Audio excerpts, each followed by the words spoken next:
मुख्यमंत्री एकनाथ शिंदे आणि ठाकरे पितापुत्र यांच्यातील संघर्ष प्रचाराच्या निमित्तानं पाहायला मिळतोय। उद्धव ठाकरे एकनाथ शिंदे यांच्या गौप्यस्फोटानंतर आरोप प्रत्यारोपांना चांगलीच धार आली आहे। मुख्यमंत्री शिंदे विरुद्ध आदित्य ठाकरे असाही कलगीतुरा रंगताना दिसतोय। मला वाटतं त्यांच्यासारखं निर्लज्ज आणि नीच व्यक्ती मी अजून पाहिली नाहीये। बाप एक नंबरी आणि बेटा 10 नंबरी। कॅशचं गोडाऊन सापडलं होतं, इन्कम टॅक्सची धाड पडली होती, त्याला सांगितलं येता की टाकू आतमध्ये। लोकसभा निवडणुकीच्या धामधुमीत मुख्यमंत्री एकनाथ शिंदेंनी एका वृत्तपत्राला दिलेल्या मुलाखतीत गौप्यस्फोटानंतर राज्यात शाब्दिक फटाके फुटताना दिसतायत।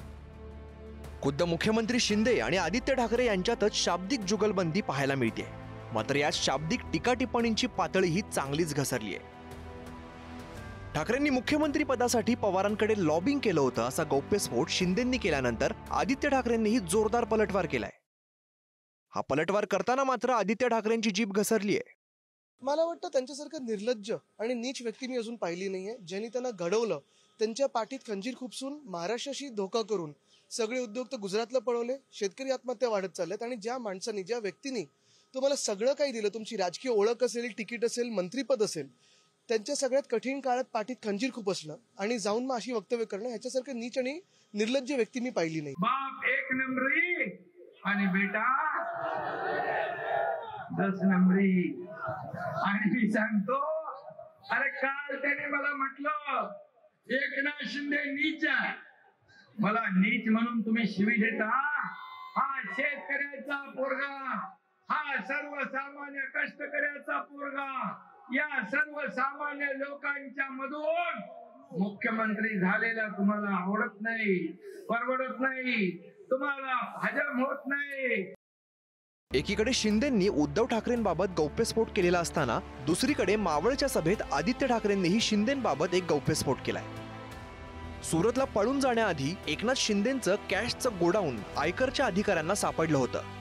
त्यानंतरच येता सोबत की जाता तुरुंगात अशी धमकी भाजपानं शिंदेंना दिली आणि शिंदे रडत रडत उद्धव ठाकरेंकडे आले होते असा दावा आदित्य ठाकरेंनी केलाय। मुख्यमंत्री म्हणून घटना बाह्य मुख्यमंत्री आपल्या डोक्यावर बसला, त्यांना पण ऑफर दिली होती जॉईन और जेल। त्यांचं कॅशचं गोडाऊन सापडलं होतं, इन्कम टॅक्सची धाड पडली होती, त्यांना सांगितलं येताय की टाकू आतमध्ये। मग ते लगेच रडायला लागले, दाढी खाजवत। तर वर्षा बंगल्यावर अमोलजी त्यांनी येऊन सांगितलं होतं की मला हे धमकवत आहेत, मला आता जेलमध्ये जाण्याची हे माझं वय नाहीये, मी काय करू साहेब, मला हे 8 टाकतील, तुम्ही काहीतरी करा, भाजपसोबत चला, आम्ही आज जाऊ। हे सगळं रडगाणं झालेलं तिथे। एक पॉलिसी बघितली आहे भाजपची, असते खोटं बोला पण रेटून बोला। मिंदे यांची एक पॉलिसी आहे, खोटं बोला पण रडून बोला। खुर्चीच्या ऑफरवर आपले विचार सोडणारे उद्धव ठाकरे आणि आदित्य ठाकरे आहेत, एकनाथ शिंदे नाही। बाळासाहेबांचे खरे वारसदार एकनाथराव शिंदे आहेत, विचारांकरता बाहेर पडले आहेत। त्या ठिकाणी सत्ता पक्षातनं बाहेर आलेले एकनाथ शिंदे आहेत। एकनाथ शिंदेवर कुठलीच चौकशी नव्हती, कुठली ईडी त्यांच्या पाठीशी नव्हती, कोणीही त्यांच्या पाठीशी लागलेलं नव्हतं, कुठलाही त्यांच्यावर आरोप नव्हता, केवळ विचारांकरता ते बाहेर पडले आहेत।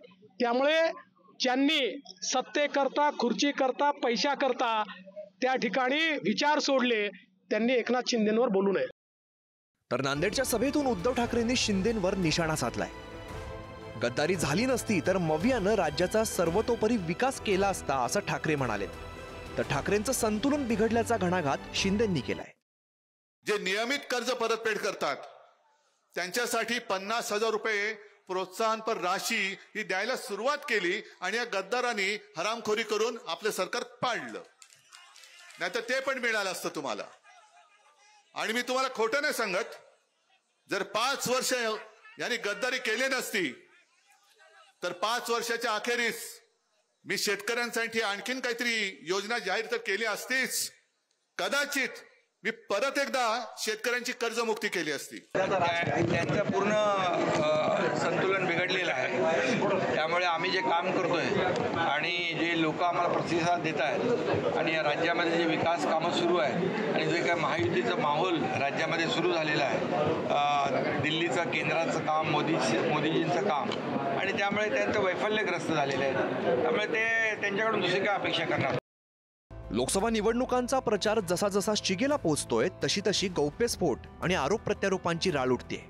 मात्र हे आरोप प्रत्यारोप करताना लोकप्रतिनिधींनी भाषेचं तारतम्य बाळगावं इतकंच.